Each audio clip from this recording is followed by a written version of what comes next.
जी प्रणाम। हाँ बोलिए। प्रणाम। स्वामी जी, मेरा प्रश्न था कि जैसे काम, क्रोध और लोभ, मोह, हम्म। जैसे ये चार चीजें हम जानते हैं, हम्म। इससे भी हमको दुख मिलता है। जैसे काम से भी, क्रोध से भी, लोभ से भी और मोह से भी। ये जानने के बाद भी हम उसमें जुड़े रहते हैं और अलग नहीं हो पाते हैं। तो इसलिए ये क्यों बार बार ऐसा होता है, इसको थोड़ा विस्तार रूप से समझो विचार। काम, क्रोध, लोभ और मोह,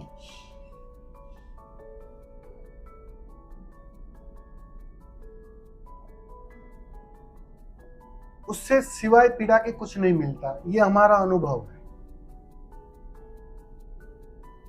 फिर भी मन समझता नहीं है। यही प्रश्न है ना आपका? फिर भी बात समझ में जी नहीं जी आती। समझ में नहीं आती। वजह क्या है?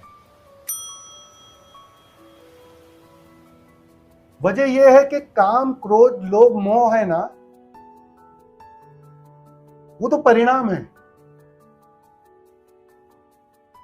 और तुम सीधा उसको बदलना चाहते हो। तुम फूलों पे सीधा काम करना चाहते हो, तुम पत्तों पे सीधा काम करते हो। पत्तों पे सीधा काम हो नहीं सकता। काम होता है जड़ पर, जिससे वो निर्मित होते हैं। अब जड़ क्या है? काम की, क्रोध की, लोभ की, मोह की जड़ क्या है? जड़ है ऊर्जा, एनर्जी। एनर्जी है, ऊर्जा है। यही काम की ऊर्जा प्रेम में परिवर्तित हो सकती है, लेकिन अभी वो कला नहीं आती है। इसलिए जाने अनजाने आदतन वह ऊर्जा काम में सहज बह जाती है, खींच लेता है काम और वो बह जाती है। साधना इतनी भर है, तुम्हें काम से मुक्त नहीं होना है, तुम्हें क्रोध से मुक्त नहीं होना है। पहली बात तो अगर काम है, क्रोध है, लोभ है, ये बहुत अच्छी साइन है। ये अच्छा संकेत है कि तुम्हारे पास ऊर्जा है।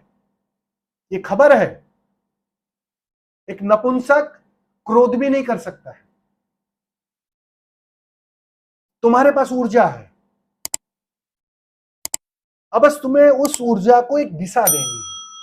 काम जड़ पर होगा, जिससे काम निकल रहा है, जिस पर क्रोध निकल रहा है, जिसकी वजह से क्रोध निकल रहा है, उस ऊर्जा को तुम्हें दिशा देनी है। और ध्यान धीरे धीरे तुम्हें उस दिशा की ओर ले जाता है। फिर ऊर्जा काम में परिवर्तित ना हो पाएगी, फिर ऊर्जा क्रोध में परिवर्तित ना हो पाएगी। वो सीधा प्रेम में परिवर्तित हो जाएगी, वो सीधा आनंद में परिवर्तित हो जाएगी। तुम शांत होने लगोगे। अब शांत होने की कोशिश से कोई शांत नहीं हो सकता। जो भी ऊर्जा क्रोध में जा रही थी, उसका द्वार बंद करते ही तुम पाते हो ऊर्जा सहज तुम्हें शांति में ले जाती, आनंद में ले जाती। तुम्हें बस दिशा बदलनी है, ध्यान बदलना है। बस जैसे ही तुम ध्यान बदलोगे, दिशा बदलोगे, तुम पाओगे वही ऊर्जा परिणाम कुछ और ला रही है। फिर काम के लिए अलग से कोशिश ना करनी पड़ेगी, क्रोध के लिए अलग से कोशिश ना करनी पड़ेगी। तो उसका उपाय एक ही है, उसकी दवाई एक ही है। थोड़े ध्यान से गुजर जाओ, थोड़े ध्यान से निखर जाओ, थोड़े देखने की कला में निपुण हो जाओ। और जैसे ही तुम देखने की कला में निपुण होते जाओगे, वो आदत मजबूत होती जाएगी देखने की, सिर्फ होने की। उसी का नाम ध्यान है। तुम पाओगे सब कुछ अपने आप घटित होना शुरू हो जाएगा। ऊर्जा आप बिल्कुल सही दिशा में, सही मार्ग पर चलने लगे